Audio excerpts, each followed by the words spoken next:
umaarangkada na rin ang lokal na campaign sa Cebu kung saan magtatapat sa pagkagobernador sina Gwen Garcia at Pamela Baricuatro. Ito yung kaibigan ng doktor na talagang kumakalaban kay Governor Gwen Garcia. Oo. Pero imbes na mangampanya agad, unity walk muna para kay dating Pangulong Rodrigo Duterte ang aatupagin ni Baricuatro. Para sa detalye, eto po si Dale Israel. Mayang gabi, Chiki at Mase, marangkada na ang kampanya nga dito sa lokal na kandidato dito sa Cebu at malapista ang parada ng mga kandidato.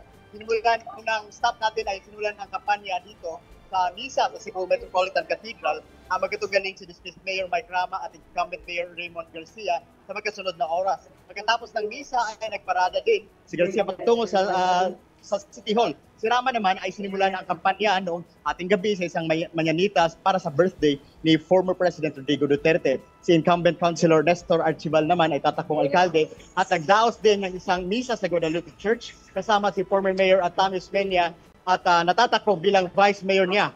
Alam nyo, Chikit Mase, 4 ang tatakbong alkalde ng Cebu City sa bilang Pilipino 2025. Ang pang-4 na kandidato ay si Yogi Ruiz, na nagkaroon ng press conference kanina umaga. Si Ruiz ay kandidato ng Kilusang Bagong Lipunan. At sinasabi niya na kahit siya ay underdog ay may chance pa rin siyang manalo dahil si Bono sa bagong pangalan. Nako, Dale. Dale. Nawawala na talaga si Dale. Oo. Dale! Dale? Nawawala Sayang. Alam ko, nandun pa naman yung alyansa para sa Bagong Pilipinas, di ba? Sa Cebu. Nakita natin kanina, tinaas yung kamay ni Senator Manny Pacquiao, Benher Abalos, sino pa yung dalawa? Ramon Revilla. Oo, Bong Revilla. And si Tol. Ayan, okay. Go ahead, Dale. Yes.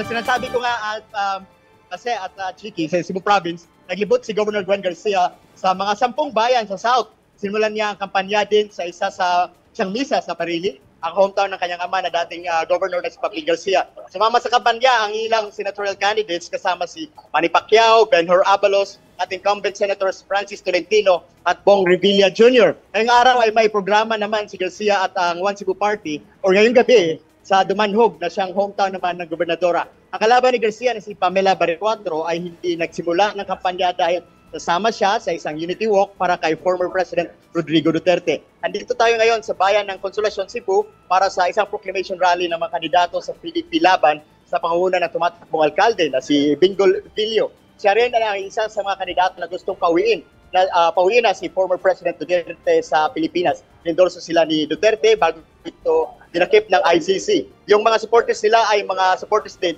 ni Duterte. Pero yung Unity o Solidarity Walk ay inagrinasan naman ng mga DDS Federation sa Cebu. Naglakad sila kanina mula sa Plaza Independencia patungong Puente Osmeña Circle. Mga 2 kilometers din yun. At ang sabi nila ay huwag gamitin daw ang CFFPRRD sa kampanya. Welcome ang mga kandidato sumama sa Solidarity Walk pero hindi sila maaaring mag-speech sa stage. Maalala nila na huwag sanang gamitin ito bilang plataforma sa pangampanya dahil advokasya nila ang suporta para kay dating Pangulong Duterte.